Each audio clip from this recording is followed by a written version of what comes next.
kembali bersama saya Kamar Sari. Tema kita tentang darah untuk kemanusiaan.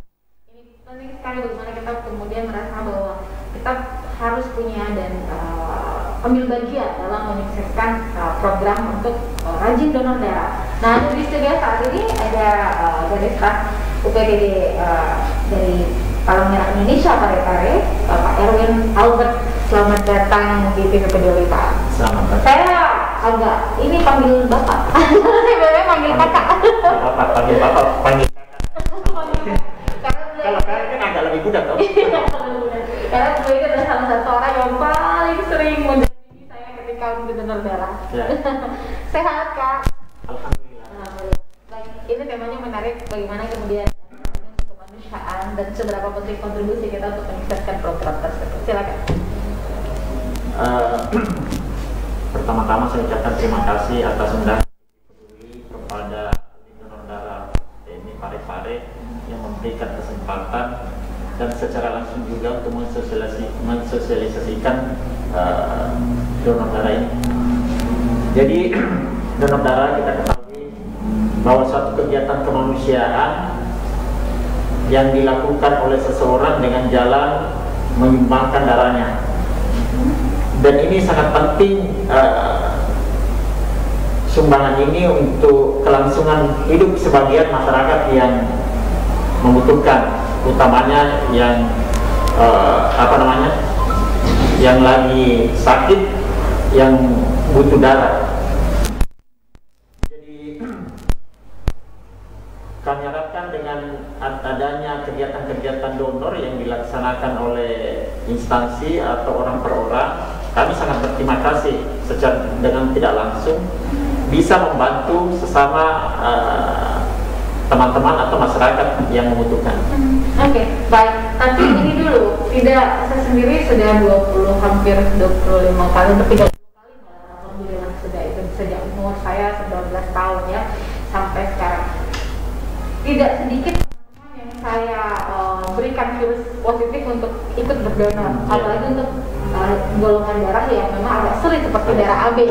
Itu sulit. Tapi tidak sedikit mereka kemudian berkira begini, takut Kak, gitu. Saya tidak biasa seperti itu. Nah, bagaimana sebenarnya mungkin bisa di-share apa sebenarnya manfaat donor darah bagi tubuh kita? Pertama-tama yang saya ingin sampaikan sebenarnya bahwa keluhan dari masyarakat atau teman-teman tentang efek daripada kegiatan donor ini sebenarnya yang jadi utama itu masalah rasa takut. Jadi kalau mereka bisa memanipulasi daripada rasa takut itu dan dia melakukan donor darah, maka yang akan terjadi malah sebaliknya. Jadi rasa sakit itu tetap ada pada saat kita melakukan donor darah, pada saat kita pemeriksaan AB kan dilakukan penusukan di daerah jari terus di lengan untuk pada saat pengambilan darah. Sebenarnya pada saat donor darah itu yang kalau rasa sakit yang ditakutkan semua itu sebenarnya tidak seberapa sih, karena rasa sakit itu tidak sama pada semua orang. Karena saya sendiri biasa pada saat melakukan pengambilan darah saya tanyakan, sharing dengan para pendonor, saya tanyakan apa yang menjadi keluhan. Dia bilang ada yang mengatakan sakit, ada yang mengatakan tidak. Rasa sakit itu sebenarnya kalau mau dipikir, rasa sakit yang sakit itu pada saat penusukan untuk pemeriksaan HB, karena di ujung-ujung jari ini kan banyak saraf, karena sensor lebih ya, karena dia kan masuk indera perasa. Jadi biasanya sih lebih sakit. Tapi sebagian orang ada yang mengatakan lebih sakit pada saat penusukan di lengan, yang tidak sakit, kurang sakitnya pada saat di jari. Tapi makanya saya bilang rasa sakit itu relatif pada tiap-tiap orang. Terus manfaat donor darah itu sih sebenarnya kalau manfaat langsung, kalau kita buka beberapa literatur seperti di Google itu ada sampai 3 bulan lebih manfaat. Tapi yang biasa, yang langsung dirasakan oleh pendonor biasanya sih, yang saya tanya yang rutin donor ya, mungkin Mbak Ika sendiri yang rasakan sendiri. Yang pertama itu perasaan fresh, ya, ringan. Terus rasa pegal di badan berkurang atau biasanya hilang, sakit kepala hilang. karena ada beberapa pendonor yang saya tanya pada saat dia mau mendonorkan darahnya, katanya ada rasa-rasa berat di kepala, tapi setelah dia donor langsung ringan.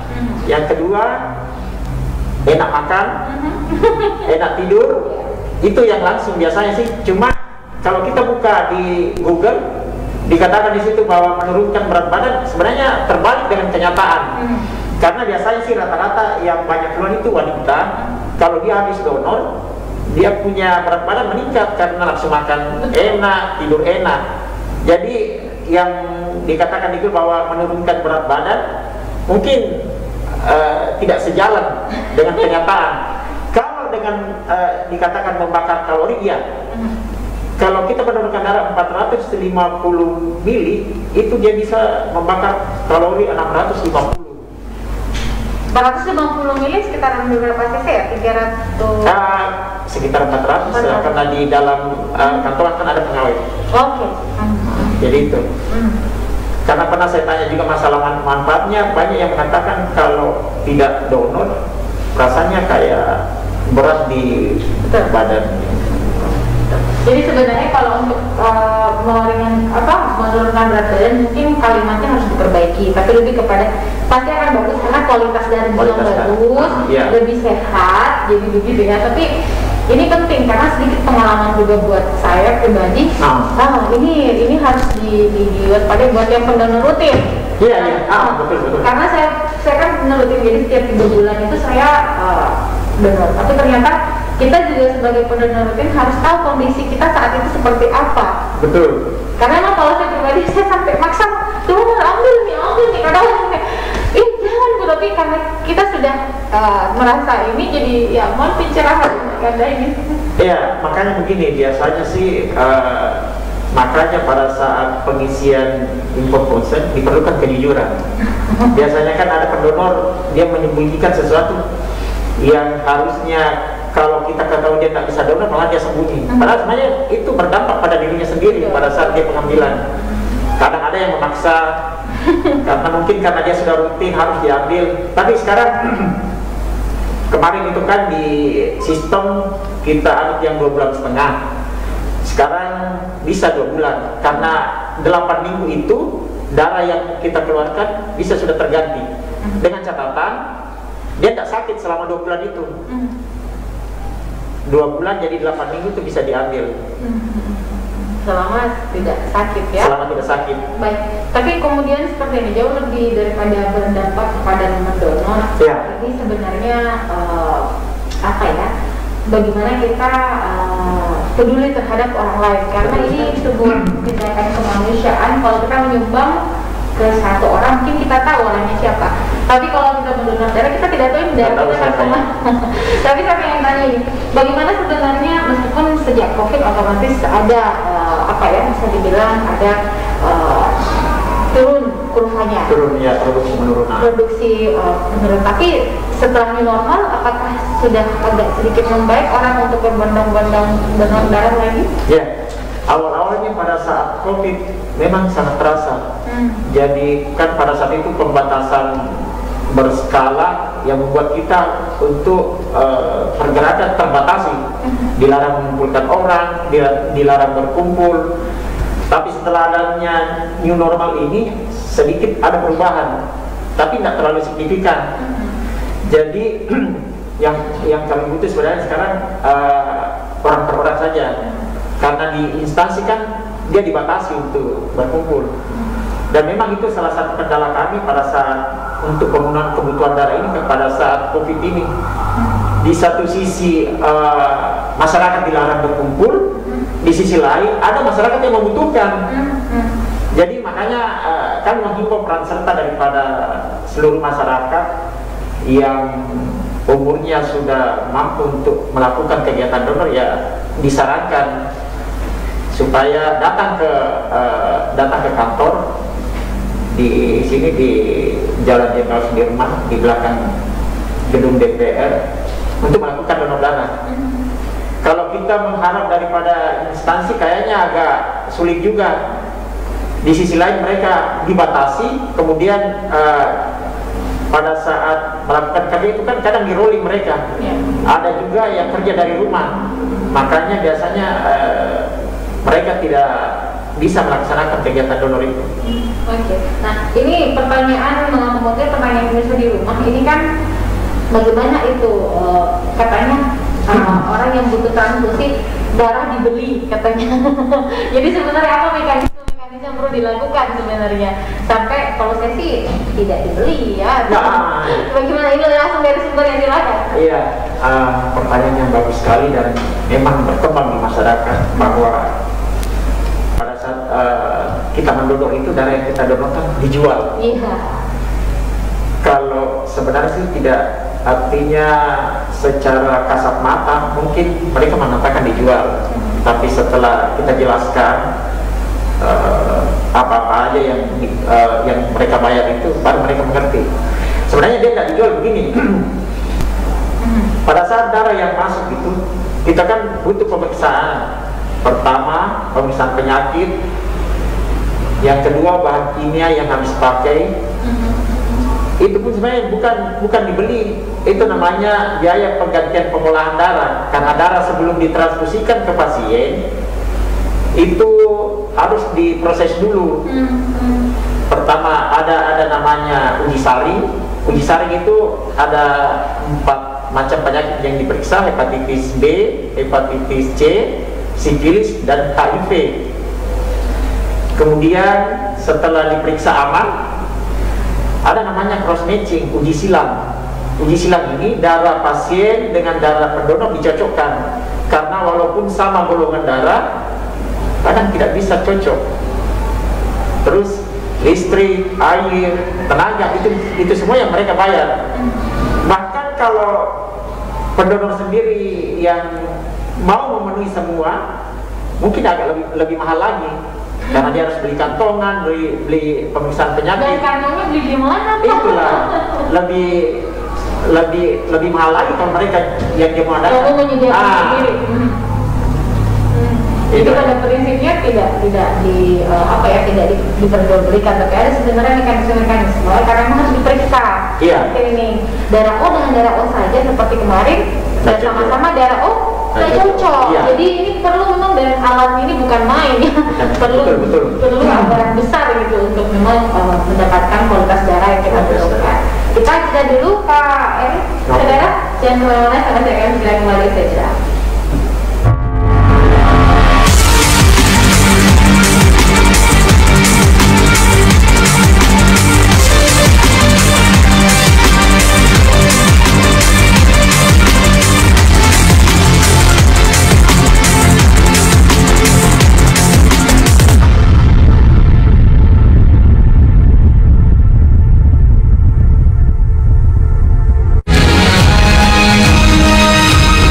Assalamualaikum warahmatullahi wabarakatuh. Saya Harmanika, Suradi Fagirto, saya Trianti Sulaiman, saya Sultan Hasanah, hadir di layar televisi Anda dengan sebuah informasi yang telah dirangkum tim redaksi kami. Kita mulai pusat yang selengkap.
Peduli FM.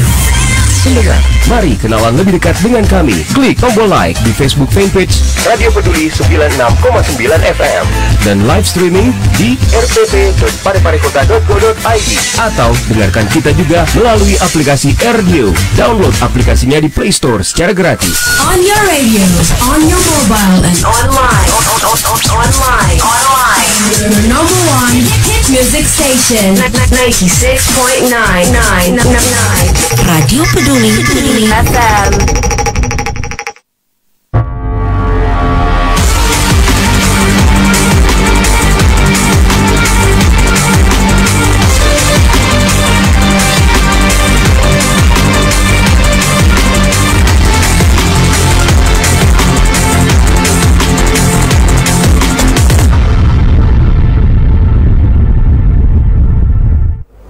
Baik, saudara pemirsa di mana Anda berada, masih bersama kami di 45 menit bergeser dari pukul 10 pagi saat ini, masih dengan narasumber saya luar biasa dari staf, yang merupakan staf dari Unit Transisi Daerah PRI Parepare, Bapak Panda Erwin Albert. Baik, nah ini bagaimana kemudian sebenarnya saya yakin setelah ini ada yang terpanggil hatinya untuk mari donor darah, karena bukan untuk kita tapi untuk orang lain. Nah, mekanismenya seperti apa? Silahkan kita disampaikan untuk pemirsa di rumah. Kalau mekanisme, kalau kita biasanya dia di kantor, jadi masuk daftar di bagian admin, masukkan data, setelah datanya dimasukkan, dilengkapi, kemudian dia mengisi info konsen. Setelah dia isi, ada pertanyaan di situ, dijawab ya apa tidak atau tidak tahu. Dari data itu kita bisa olah ini layak apa tidak. Setelah itu masuk ke dokter untuk diperiksa kesehatannya, pemeriksaan kesehatan saudara, tensi. Setelah itu suhu badan, keluhan. Setelah dari dokter diperiksa, kemudian pemeriksaan HB, hemoglobin. Jadi untuk mengetahui jumlah kadar berapa persen sel darah merahnya dalam tubuh. Setelah dia lolos, HB yang memungkinkan untuk donor itu 12,5% gram per desiliter. Setelah lolos dari pemeriksaan HB, kemudian masuk di bagian aftab. Tapi sebelum di aftab itu penyadapan ya. Sebelum penyadapan cuci lengan yang bersih-bersih, karena kan biasa kalau orang yang bekerja sih biasa, apalagi kerja bangunan biasa berdebu apa semua, beda dengan kantoran. Setelah cuci lengan, kemudian baring, siap untuk pengambilan. Setelah pengambilan, mekanismenya itu yang kami jalankan di kantor, tidak boleh langsung bangun berdiri, karena itu bisa menimbulkan perasaan pusing, tidak enak, karena sirkulasi darah belum bagus. Makanya biasanya kalau dia langsung bangun langsung berdiri, biasa langsung pusing, karena darah yang ada di otak lari turun semua ke bawah. Jadi makanya dianjurkan bangun 2-3 menit. Kalau tidak ada keluhan, boleh berdiri tapi jangan jalan dulu, lihat situasi. Kalau tidak ada keluhan lagi, bisa langsung ke bagian konsumsi itu makannya. Yang pasti harus tahu juga ini calon pendonor kondisinya. Kondisinya itu yang utama. Karena tadi sempat disampaikan Pak Erwin bahwa memang dalam 2 bulan 3 bulan terakhir tidak pernah masuk rumah sakit ya. Kemudian tidak pernah sakit lah. Dan Anda harus tahu ini yang sebelum donor, pastikan kalau sudah menikah Anda tidak hamil ya. Iya ini yang utama, hamil, menyusui. Ya kalau menyusui mungkin sudah masuk dalam kategori yang sudah tidak bisa ya. Tapi mungkin tidak tahu pada saat itu kondisinya hamil. Ini yang harus, padahal dia pendonor rutin ya.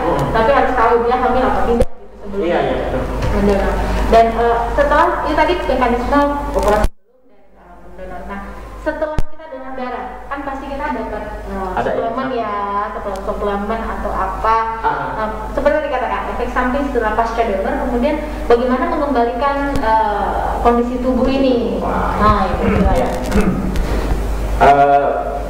Sebenarnya dalam 2 bulan 8 minggu itu darah yang kita sudah sumbangkan itu akan kembali normal pada saat 2 bulan kalau kita tidak sakit.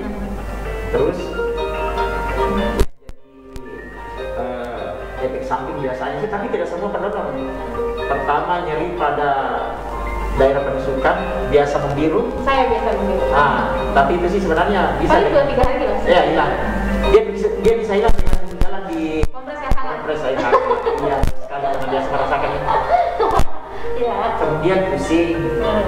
Pusing itu mungkin disebabkan karena dia nggak sarapan pagi kah, atau dia tiba-tiba seakan-akan tadi dia langsung berdiri. Itu yang jadi biasanya sih efek samping atau pada saat biasa lemas. Tapi itu nggak berapa lama akan stabil kembali. Yang penting selesai donor dia minum air putih banyak udah. Yang penting istilahnya adalah sebelum donor tahu kondisi tak seperti apa. Betul sekali. Ini sebenarnya dari pengalaman pribadi, tahu diri dulu, dan kalau memang sudah mengapung, dan bukan saya tidak mengatakan itu bahasa ditolak untuk konflik, tapi lebih kepada mungkin diulur saja beberapa minggu ke belakang gitu ya. Jadi kalau ada instruksi seperti jangan memaksakan diri untuk donor darah, ini penting meskipun Anda pendonor rutin. Iya, karena kan biasa saya lihat teman-teman yang pendonor rutin kalau merasa bahwa sudah badannya rasa pegal-pegal berat, sudah memaksa-maksa untuk donor. Betul. Karena perasaannya katanya kalau dia nggak donor berat badannya. Padahal tidak, mungkin karena seperti yang kita anggap sebagai mesin. Kalau olinya sudah tua, perputaran mesin juga agak kurang bagus. Tapi kalau olinya baru kan perputaran mesin juga bagus. Iya, itu kira-kira. Ya, analoginya begitu. Baik, kita jeda dulu sebenarnya, dan kemana-mana saja mas saya akan segera kembali. Iya.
Mari kenalan lebih dekat dengan kami. Klik tombol like di Facebook fanpage Radio Peduli 96,9 FM dan live streaming di rpp.pareparekota.go.id, atau dengarkan kita juga melalui aplikasi Radio. Download aplikasinya di Play Store secara gratis. On your radio, on your mobile, and online. Your number one hit music station, 96.9 Radio Peduli FM.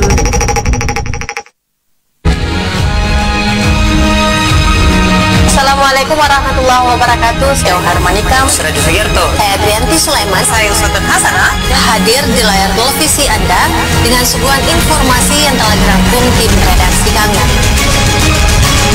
Kita mulai pusat yang selengkap.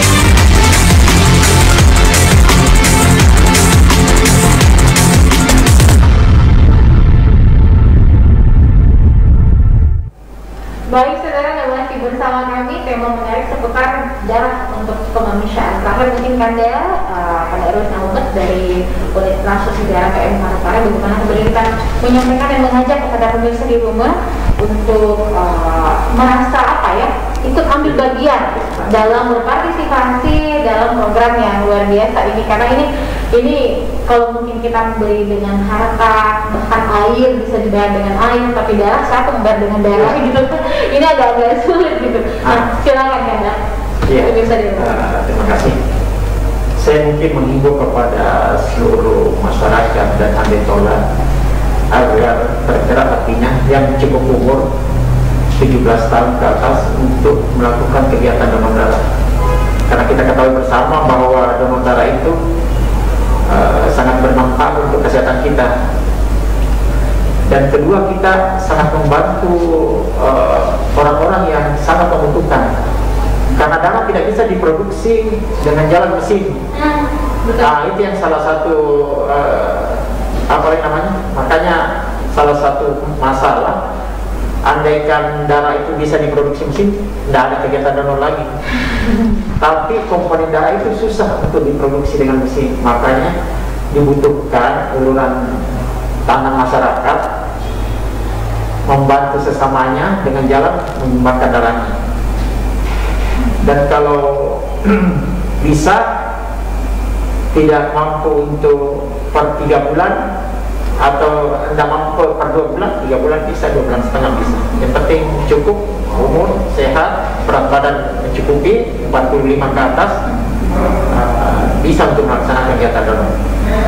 Dan kondisi tubuhnya sehat, tidak ada keluhan. Mungkin itu yang saya bisa himbau kepada teman-teman atau masyarakat. Karena kalau misalnya kita mau menyumbangkan harta berupa uangkah atau yang lain, itu masih prosesnya panjang. Kalau darah selesai kita donorkan, langsung dipakai orang yang membutuhkan, dan itu sangat langsung membantu karena bisa menyambung kehidupan. Betul. Dan yang pasti jika kita aktif donor darah atau donor rutin, insya Allah kita terhindar dari 4 penyakit tadi ya. Hepatitis B, hepatitis C, sifilis dan juga HIV. Yang pasti itu. Dan terlepas dari apapun, kita mungkin akan akan jauh-jauh lah dari penyakit rematik, asam urat, ya. Mudah-mudahan juga. Insyaallah. Dan satu yang saya lihat, artinya selama saya di unit donor darah terus melakukan sharing dengan pendonor yang sudah lama, biasanya sih yang rutin donor itu jarang terkena penyakit yang berat. Dan saya sudah lihat sendiri, ada yang pendonor rutin tekanan darahnya kalau secara kedokteran dia bisa sudah stroke 180-an, 90, kadang sampai 200. Tapi karena dari dulu dia rutin donor darah, biasa-biasa aja. Jadi selama ini kadang saya tanya, ada sama pendonor, saya tanya keluhan, ada tidak keluhan pada saat rutin mendonorkan? Rata-rata dia bilang tidak ada. Andaikan bisa katanya tiap minggu dia donor. Karena saking enaknya katanya kalau dia habis donor. Kan umur donor pernah dibatasi itu 60 tahun. Kami pernah donor di bagian baru, kalau saya tidak salah, mantan kepala dinas kesehatannya baru, itu dokter Abi umurnya itu, kalau saya tidak salah 62 tahun. Saya sempat tanya, sebelah dok, kenapa masih mau donor? Nah ini sudah umurnya lewat, waktu itu kan masih dibatasi sampai 60 tahun. Dia cuma bilang kalau saya donor, makanku enak, tidurku enak, perasaan fresh, kenapa saya tidak mau donor? Nah saya sehat. Ya itu.